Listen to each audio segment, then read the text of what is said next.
What is up mga kapulutan? For today's video, gagawa tayo ng dalawang klase na tuna poke. Ito nga yung kilawin version ng mga taga-Hawaii, kaya tara, subukan natin with gin. Alright.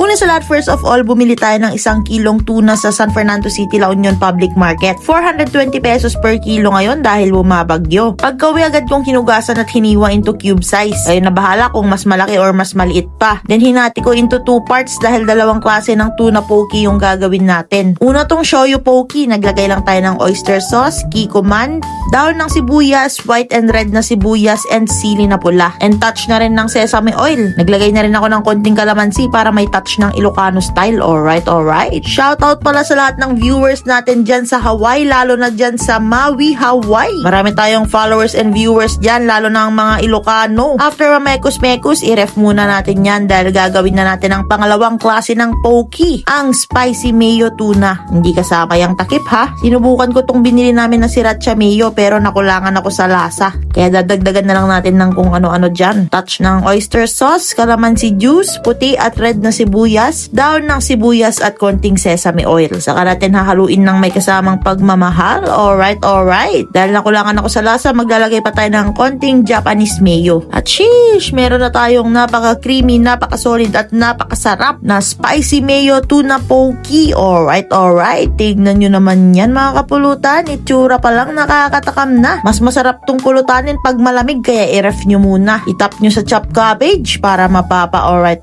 ka. Pag nagsawa na kayo sa kilawin natin, subukan nyo to para kakaiba. Sabayan mo ng gin, siguradong matutumba ka. Isang tagay sa mga solid Ilocano viewers natin dyan. At sa mga mahihilig mamulutan ng kilawin kagaya ko. Alright. Una kong titikman itong spicy shoyu tuna poke na napaka-quality, very savory. Meron pang kick ng spiciness. Kaya napaka-solid din tong pulutan. Next naman itong spicy mayo poke. Medyo manamis-namis din dahil sa mayo. Kaya kung ako sa'yo, subukan nyo na rin to. Napaka-solid at napakasarap. Wala na naman ako masabi kundi alright.